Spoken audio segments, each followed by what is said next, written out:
bisa berdiri di depan sini. Sebelum saya memulai renungan yang akan dibawakan, saya mau berterima kasih dulu untuk para partisipan dan teman-teman tadi yang sudah membawakan lagu spesial serta Bapak Tambunan. Tapi sebelum saya memulai, saya mengundang kita semua untuk berdoa kembali. Pak Tambunan membawakan lagu tentang kasih, saya langsung tercengang karena wah, kayaknya kita telepatinya nyala gitu. Saya juga akan membawa renungan yang akan kita pelajari bersama-sama berjudul Mengasihi berarti berkorban dan mengasihi berarti memaafkan. Jadi di sini ada 2 chapter, yaitu mengasihi berarti berkorban yang pertama, yang kedua adalah mengasihi berarti memaafkan. Di judul ini mengasihi berarti berkorban, aku mau tanya dulu nih. Berkorban itu apa sih sebenarnya? Ada yang tahu nggak berkorban itu apa? Iya betul, 100. Rela melakukan segala sesuatu kan? Betul. Jadi dulu tuh ada suatu perumpamaan, kisah tentang seorang raja dan petani. Kita tahu kan kalau raja itu tuh kayak kuasanya itu tinggi, terus dia berada di kedudukan paling atas. Kalau petani tuh di mana sih kedudukannya? Di paling bawah. Terus lalu dia derajatnya berbeda antara atas dan bawah. Nah, jadi suatu hari ada seorang raja yang jatuh cinta pada seorang gadis. Nah, tapi gadis itu adalah seorang petani. Dia itu gadis yang dimana katanya baik hati, lemah lembut. Jadi seorang raja ini tuh suka banget sama gadis ini. Tapi yang berbeda adalah gadis ini itu raja ini itu dia itu seorang raja yang dikenal sebagai raja yang jahat gitu. Bahkan dia tidak segan-segan mempermalukan siapapun yang tidak sependapat dengannya. Namun karena si raja ini cinta banget sama gadis ini, dia itu mau melakukan segala hal untuk gadis ini. Apa sih yang dilakukan? Ada 3 hal yang dia lakukan. Yang pertama, dia tuh kan mau menyatakan cintanya tuh kepada gadisnya. Nah, makanya raja ini mikir gimana ya cara merich dia, karena kan dari level aja tuh udah beda. Rajanya di atas, petaninya gadis itu tuh di bawah gitu. Tapi dia mikir, oke, cara yang pertama, saya mau kasih dia pakaian-pakaian yang indah dan perhiasan yang mewah. Saya mau paksa dia ke istana supaya dia tuh mau untuk berpasangan dengan saya gitu. Udah pede banget nih dia kasih perhiasan, kasih pakaian yang indah-indah. Tapi dia ketika lakuinnya, dia bingung. Dia bertanya dalam dirinya sendiri, gimana ya? Dia itu kok cinta gak ya sama saya? Kok dia kesini kayak paksaan doang? Kayaknya dia gak cinta deh sama saya. Oke, gagal. Cara yang pertama. Cara yang kedua, setelah berpikir gimana cara yang kedua ya? Oke, cara yang kedua, aku akan lebih baik pergi ke desa-desa untuk menunggang kuda yang agung dikelilingi oleh pengawal kerajaan yang mengesankan. Pasti gadis itu terkesan dengan saya. Wah, udah pede juga nih mau nyatain cinta. Tapi gimana ya, gadisnya di desa. Akhirnya dia bawa kuda cukup.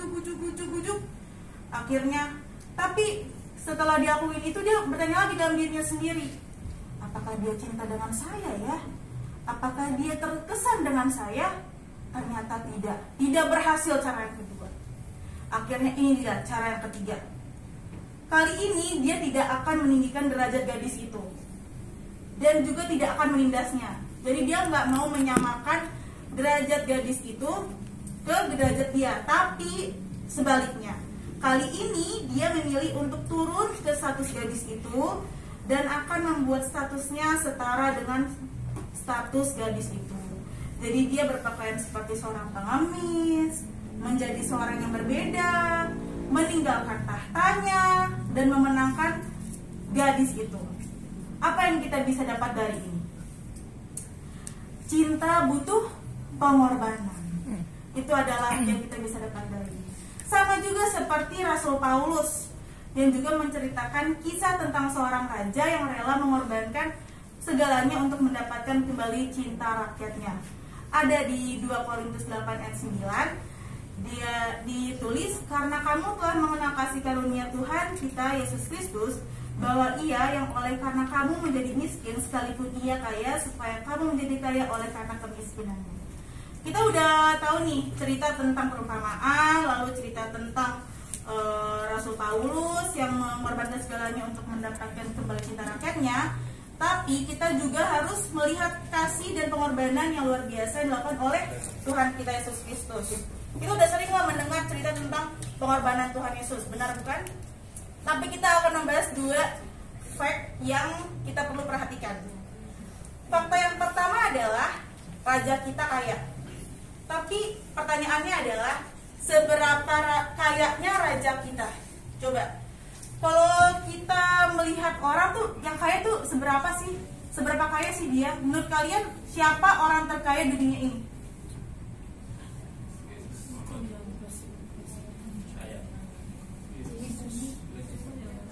Ya, betul.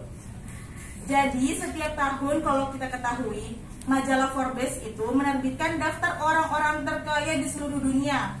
Pada tahun 2022, majalah ini telah menemukan secara total 2,668 miliarder di seluruh dunia. Wah, banyak banget ya. 2.668 miliarder. Apakah kita salah satunya? Tahukah Anda berapa banyak uang yang dikumpulkan oleh para miliarder ini secara total? Totalnya adalah 12,7 triliun dolar. Ayo, berapa nolnya coba itu? 12,7 triliun dolar. Ada 11 angka 0 setelah 12,7. Itu pun masih dolar, belum dikonversikan ke rupiah. Bagaimana kita bayangkan seberapa banyaknya harta itu sehingga mereka bisa masuk menjadi orang yang terkaya di dunia ini.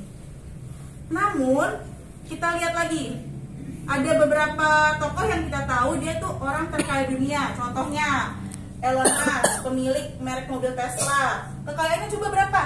219 miliar dolar. Lalu Jeff Bezos, pendiri Amazon, kekayaannya mencapai 171 miliar US dollar. Wah, itu kalau kita beli rumah udah dapat banyak deh pokoknya. Seperti itu.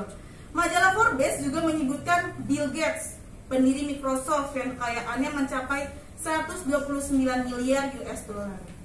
Tapi ini ada tapinya.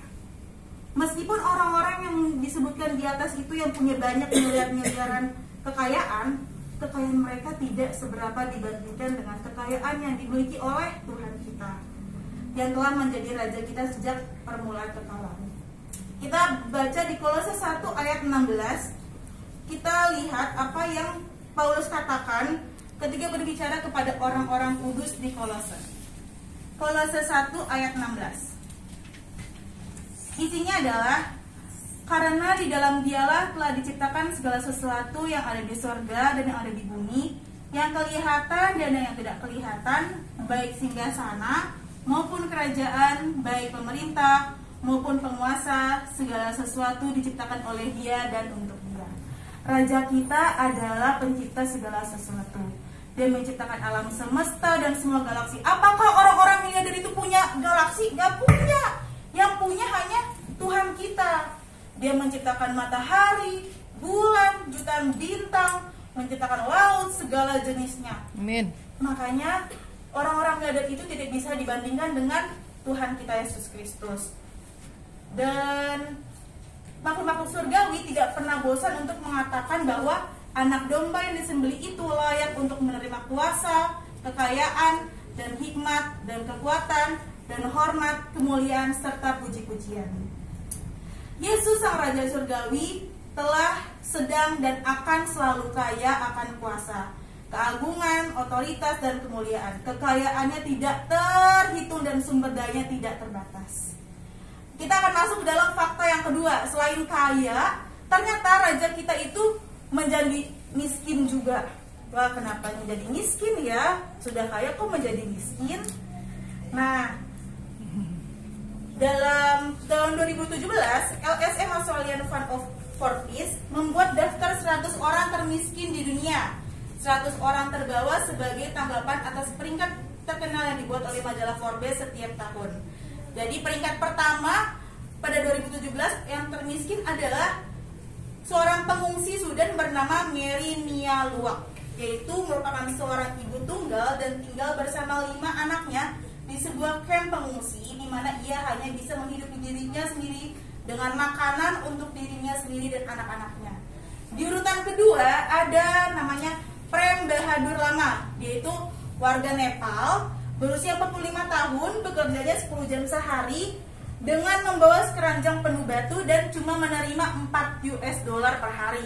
Satu-satunya harta yang dia punya itu adalah jam tangan, pakaian, dan keranjang untuk memuat batu. Jadi itu adalah data dari LSM, Australian Fund for Peace. Nah, tapi tahukah Anda bahwa Tuhan Yesus itu lebih miskin daripada orang yang tadi disebutkan dalam data itu? Seberapa miskinkah Raja kita Yesus? Kita bisa baca di Filipi pasal 2 ayat 5 sampai 8. Apakah ada yang bisa membacakannya? Filipi pasal 2 ayat 5 sampai 8.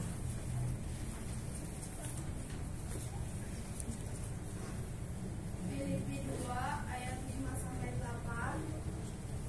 Hendaklah kamu dalam hidupmu bersama menaruh pikiran dan perasaan yang terdapat juga dalam Kristus Yesus, yang walaupun dalam rupa Allah tidak menganggap kesetaraan dengan Allah itu sebagai milik yang harus dipertahankan, melainkan telah mengosongkan dirinya sendiri dan mengambil rupa seorang hamba dan menjadi sama dengan manusia. Dan dalam keadaan sebagai manusia, ia telah merendahkan dirinya dan taat sampai mati, bahkan sampai mati di kayu salib.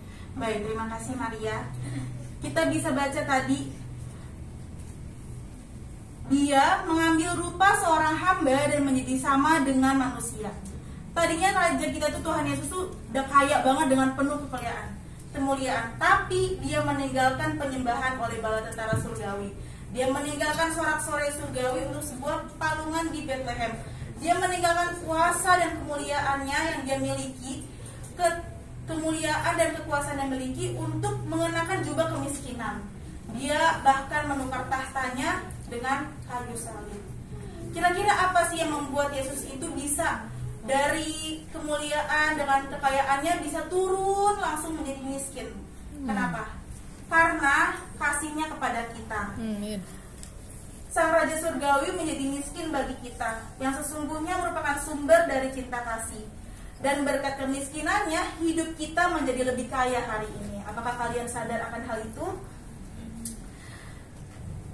Jawaban terbaik. Nah, ketika kita udah tahu nih, Tuhan itu mengorbankan segala sesuatunya bagi kita, apa sih respon kita untuk merespon kasih seperti itu? Jawaban terbaik yang kita bisa lakukan adalah menyerahkan hidup kita sebagai pengorbanan cinta Yesus. Jadi ingatlah bahwa cinta sejati datang dengan pengorbanan. Dalam menghadapi pengorbanan besar Raja kita harus bersedia untuk meninggalkan segalanya dan mengorbankan segalanya bagi Yesus. Itu makanya itu adalah sebutan dari mengasihi berarti berkorban. Jangan bilang kamu mengasihi kalau kamu tidak mau berkorban. Gitu. Kita masuk ke dalam chapter yang kedua, yaitu mengasihi berarti memaafkan. Siapa yang pernah disakiti oleh seseorang dan sampai sekarang kayaknya sulit untuk memaafkan? Kita akan jawab di dalam diri kita masing-masing ya. Aku akan mengambil contoh pada tokoh yaitu Petrus, yang kita tahu bahwa pada saat malam penyaliban Yesus berbicara kepada murid-muridnya dengan mengatakan, malam ini kamu semua akan tergoncang imanmu karena aku. Tapi Petrus bilang apa? Biarpun mereka semua tergoncang imannya karena engkau, aku sekali-kali tidak. Dia pede bilang, aku nggak akan tergoncang imannya seperti itu. Tapi ternyata Petrus menyangkal gurunya. Dia menyangkal dia ketika dia seharusnya membelanya. Dengan pengecut, Petrus menyangkal Yesus yang telah memanggilnya dan telah melakukan mujizat yang luar biasa dalam hidupnya. Menghadapi tindakan yang keliru seperti itu, Petrus merasa hancur dan malu. Menurut Anda, apa yang terjadi selanjutnya? Apakah Tuhan akan mengampuni Petrus? Apakah tidak? Kita bisa tahu di pasal 20, Yohanes pasal 21 yang seperti tadi baca ayat bersaut-sautan.